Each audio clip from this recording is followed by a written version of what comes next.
Por que a noção de comunidade é tão importante para o mundo do violão?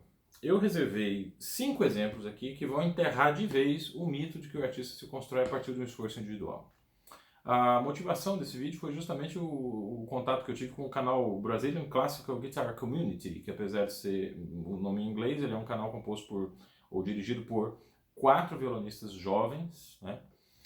Temos aqui Gabriele Leite, Nicolas Porto, Camila Silva e o Otávio Delucchi, que são violonistas excelentes, assim, são dos expoentes da geração deles, e estão dando mais do que uma contribuição importante com a precisão das suas escalas, arpejos, o refinamento do seu fraseado, a beleza da sua sonoridade. Eles estão emprestando seu tempo para a criação de um trabalho coletivo que dirige a atenção das pessoas para outros artistas. Eles começaram o trabalho desse canal com uma difusão da obra para Villa Lobos, por Fábio Zanon, que inclusive fez uma referência muito elogiosa, muito justa ao trabalho desses 4 jovens. E recentemente eles difundiram gravações feitas em casa, no contexto da pandemia, de jovens violonistas sobre obras de Vicente Pascoal, que é um violonista que vai ter um vídeo aqui no canal a respeito dele. A gente precisa ter um vídeo só para esse cara, um sujeito fabuloso, assim, fantástico, compositor que está se mostrando uma maturidade, um conhecimento do instrumento fora do série, fora do comum, e que mereceu então essa homenagem do Brazilian Classical Guitar Community. Esse canal me lembrou de uma coisa muito importante, né? Quer dizer, a maioria das referências violonísticas que nós temos, que nós pensamos que se desenvolveram a partir de um esforço extremamente individual, na verdade estavam ancorados em uma comunidade muito coesa e muito forte em torno da música e em torno do violão. Vamos a esses 5 exemplos então, para que a gente possa repensar um pouco a nossa relação com o instrumento. Ao final desse vídeo, como já está sendo bastante comum, uma dica simples e rápida, fácil, tranquila, para vocês melhorarem a relação de vocês com o violão e com a música. Nosso primeiro exemplo é ele, Andrés Segovia, um violonista que jamais fez música de câmara com ninguém, quer dizer, não sei se não posso afirmar isso tão peremptoriamente assim, mas de fato eu desafio os violonistas e admiradores do violão que acompanham o canal a se lembrar de um exemplo em que Segovia trabalhou com outro músico. Ele é, vamos dizer, uma espécie de ícone do individualismo. Sempre se declarou autodidata, diz que não teve professor, teve que ser o seu próprio discípulo e o seu próprio mestre, como se isso fosse possível, mas dentro desse discurso do artista forjado na individualidade foi que ele produziu uma das obras e um conjunto de obras que Segovia encomendou, editou, transcreveu, gravou. Realmente é um manancial do século XX. Eu não quero fazer nenhuma crítica aqui em relação a ele. Ele é um mestre a quem a gente deve uma grande deferência, mas ele escondeu que ele também é fruto de uma comunidade. Circula pela Europa fotos de Miguel Leubé, o grande discípulo de Tárrega, que fazia concertos pela Europa inteira, e esses concertos eram fotografados em registros. A gente pode perceber ali um sujeitinho pacato, uma cara meio fechada, com óculos de aro escuro, um pouco gordinho. Era Andrés Segovia. Segovia não só era aluno de Miguel Leubé, como também era companhia constante nos concertos que Leubé dava pela Europa. E, assim, tem um relato em que Segovia descobriu, o próprio Segovia conta que ele teve a ideia de que o violão poderia soar em salas grandes, e não só nas salas para até 100 pessoas, onde normalmente aconteciam os recitais de violão, quando ele pediu para um amigo dele tocar harmônicos, acordes, escalas, notas em diferentes tessituras, e assim ele tem uma ideia de como é que o violão poderia funcionar em uma sala grande. Segovia, a partir desse laboratório, descobriu que o violão não tem muito volume, mas tem muita projeção. É possível ouvir claramente o som de um instrumento bem construído, né? Um violão que seja bem construído e bem tocado. É possível que ele seja ouvido claramente a grandes distâncias. Mas Segovia nunca disse quem era esse amigo. Ora, se ele não aproveitou das viagens com Miguel Leubé para aprender um pouco sobre a projeção de longo alcance, a projeção a grandes distâncias do violão, sinceramente, eu não acredito nessa hipótese. Segovia podia ser tudo menos ingênuo. Então a gente pode dizer, sem sombra de dúvida, que a partir dessas experiências que ele teve vendo Miguel Leubé no palco e examinando o som dele às grandes distâncias, foi que ele se encorajou para colocar, para alugar salas, né, e se colocar em série de concertos em auditórios gigantes, onde ele poderia atrair um público muito maior para a sua arte. Então, Segovia fez de tudo para esconder essa relação, a relação que ele tinha com o coletivo, mas ele foi um artista que estava também sendo, num certo sentido, produto do seu tempo e de um país que teve o grande Tárrega, de quem ele recebeu o espírito pelas mãos de Miguel de Albuquerque.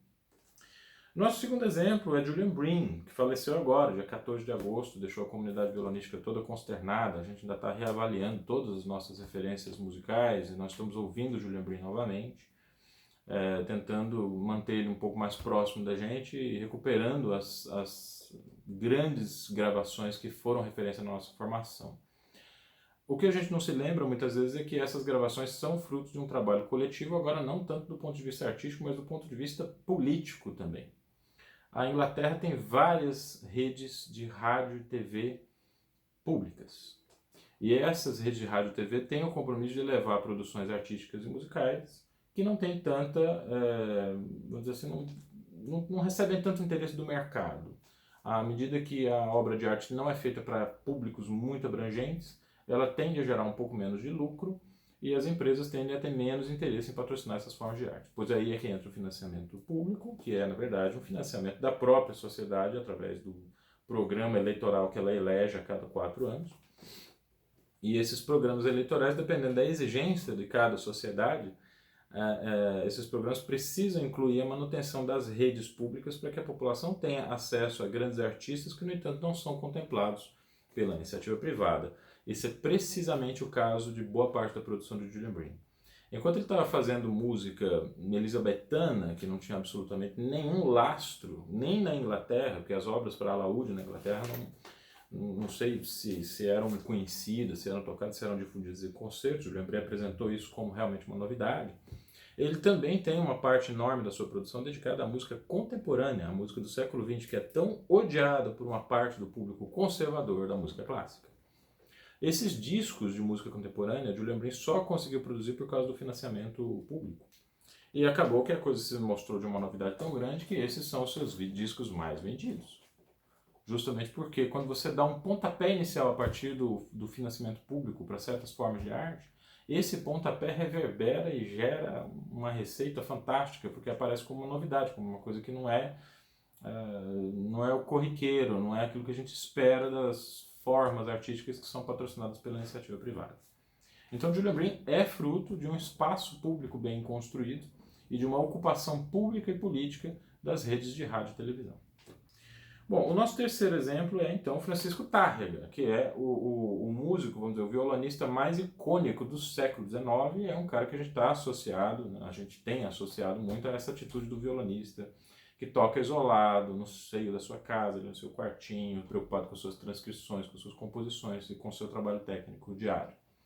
Esse imaginário que modelou a relação com o instrumento de muitos de nós. Até hoje, os violonistas são conhecidos por serem antissociais, eles não saem muito, ficam o tempo inteiro estudando instrumento, têm uma vida muito isolada e fazem música de câmara com muito pouca frequência também. Os violonistas sempre encontram uma certa resistência a fazer duos, trios, quartetos, mesmo de violões, e principalmente tocar com outros instrumentos, com flauta, oboé, violino.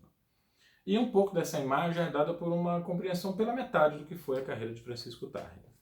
Procure a dissertação de mestrado de Dagmar Eide, que vocês vão ver que Francisco Tárrega se preocupava muito com o trabalho coletivo. Ele ensinava violão coletivamente. O trabalho da Dagmar Eide é sobre as estudantinas, que eram agrupamentos de violões, muitas vezes de naipes diferentes, como se fosse uma orquestra, uma pequena orquestra de violões.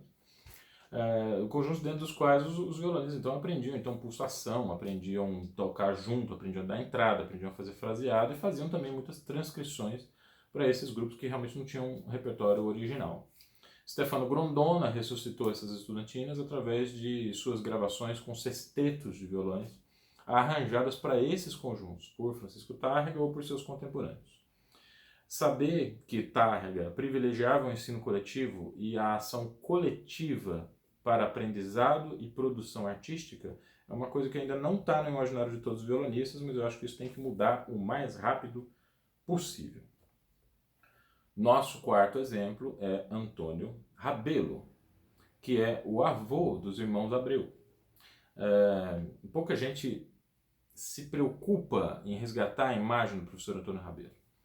Nós devemos a Sandra Afonso o registro e o resgate da história de Jodacil Damasceno, e o professor Jodacil Damasceno era um cara interessante, porque toda vez que você conversava com ele, ele trazia junto as referências coletivas que o tinham modelado. E ele tinha um respeito, uma deferência por Antônio Rebelo muito grande. Era uma regra para Antônio Rebelo ensinar através da prática de conjunto. Então, claro que havia aula individual e havia aquela assistência individual para cada aluno, porque cada indivíduo é uma necessidade diferente, você precisa ter um foco exclusivo em cima de cada estudante. Mas além desse trabalho individual, para Antônio Rebelo, era fundamental que você tocasse com outras pessoas para superar aquele vale tudo de quando a gente está tocando sozinho.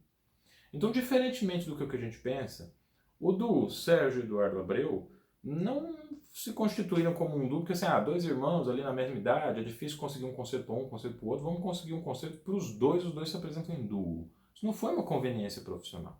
Isso foi uma decorrência de uma prática cotidiana do avô deles, que era um dos maiores professores de violão da sua época, em atividade no Rio de Janeiro.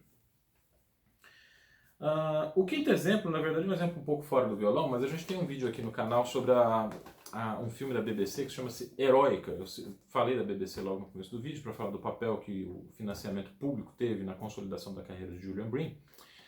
E isso me lembrou do filme sobre a estreia da Sinfonia Heroica, que foi produzido pela BBC. É um roteiro totalmente maluco, que eu não consigo imaginar um empresário, um grande produtor, um grande plutocrata da televisão produzindo uma coisa como aquela. Realmente um filme que tem um público muito estrito, um filme que agrada muito aos especialistas, mas também tem pontes e ganchos interessantes para que seja feita uma autêntica divulgação de um lado pouco conhecido da música clássica. A saber, como os ensaios e as apresentações eram feitos na época de Beethoven. O concerto era uma coisa diferente do que a gente imagina hoje, né? Essa coisa do concerto era uma coisa diferente. Como se processava a recepção. É um filme muito interessante nesse sentido, para a gente ter uma ideia de como é que a recepção a obras novas acontecia. É um filme baseado em falas originais, em falas documentadas dos personagens históricos que estão ali representados, né? E mostra também um lado da produção de Beethoven, que era, na verdade, o lado pelo qual ele ficou mais conhecido. Beethoven não era reconhecido como um grande pianista, ele era reconhecido como um grande compositor e um grande improvisador. Para que fosse reconhecido como um grande compositor, ele tinha que saber arregimentar músicos para tocar suas obras. Ele tocava muito em trios, em quartetos. Ele escrevia muita música para agrupamentos específicos dos instrumentos de orquestra. E ele tinha uma certa penetração, vamos dizer assim, na sociedade vienense, para conseguir arregimentar orquestras, que na época não eram corpos estáveis. Cada apresentação com a orquestra tinha que ser arregimentada músico por músico. E essas apresentações com músicos arregimentados eram o que garantia uma parte grande da sua fonte de renda, especialmente a partir de 1806, que foi quando a sua surdez, a sua dificuldade de ouvir, realmente o impediram de continuar a carreira como pianista. Então, Beethoven, que é o ato inaugural do romantismo em música, era um cara que se desdobrava para estar no meio de produções coletivas de arte. Muito bem, eu queria fechar esse vídeo com uma ideia a respeito da palavra concerto, que é uma coisa que eu espero que comece a acontecer muito em breve, quando a gente superar essa situação da pandemia. A palavra concerto vem do latim concerere, que significa reunião. Tudo que a gente faz em arte depende de reunião. Dá uma olhada, assim, comece a olhar para dentro de vocês mesmos e verifiquem que quando vocês estão estudando sozinhos dentro do quarto de vocês estão, na verdade, na companhia de alguém. Ou vocês estão reproduzindo um comportamento que vocês viram outras pessoas terem. Vocês estão dialogando dentro da cabeça de vocês com coisas que vocês ouviram de professores, com ideias de colegas, com feedbacks de admiradores ou com resultados obtidos a partir de situações de exposição em concertos, em grupo e no coletivo. Mesmo o artista mais individualista, ele depende essencialmente da comunidade para seguir fazendo o seu trabalho. Então seria interessante que a gente tentasse logo mudar a nossa cabeça de vez e entender que não existe nenhum momento na história antiga da arte em que a música fosse feita por indivíduos isolados muito cuidado a gente precisa ter com esse período da pandemia para que uma medida emergencial de isolamento, de enclausuramento, não se torne uma regra. A gente precisa cultivar durante esse período a nossa capacidade de socialização. Isso tem que ser feito a qualquer custo. Inclusive a gente tem que ter essa noção porque a gente tem pressa de retomar o contato com as pessoas. Algumas atividades continuarão sendo feitas online, sim. Alguns tipos de professores específicos, como professores de línguas, preferem, ao invés de ficar viajando pela cidade, né, dar aulas online. Eles têm alguns professores com quem eu tenho conversado, têm essa preferência. E alguns trabalhos que são feitos em empresas também podem ser feitos online. Mas a arte não está entre esses trabalhos. A arte depende essencialmente de um encontro. A arte depende de uma convivência. E eu espero que nesse vídeo eu tenha conseguido demonstrar que mesmo nos casos mais lapidários assim, de artistas individualistas, está ali o elemento coletivo apoiando, promovendo, possibilitando inclusive o aprendizado e o desenvolvimento desses artistas na direção disso que a gente entendeu como sendo um ato inaugural, mas na verdade tinha raízes bastante profundas, enterradas no solo da comunidade. Era isso que eu tinha para dizer. Muito obrigado a vocês pelo prestígio que têm dado ao canal. Inscrevam-se no Brazilian Classical Guitar Community, que eu vou deixar o link aqui também na descrição. E fiquem com uma palavra que veio do grupo linguístico Bantu, né, do sul da África, Ubuntu, que significa eu sou porque nós somos. É uma frase que resume esse clima geral, né, de que a gente, por mais isolado que a gente esteja, por mais que uma parte grande do nosso tempo tenha que ser dedicado ao trabalho individual, a gente só vai ser se nós formos também no coletivo. E se essa coletividade proporcionar a oportunidade para que a gente seja em grupo aquilo que a gente deseja ser. Grande abraço para vocês e até o próximo Conversa de Violonista.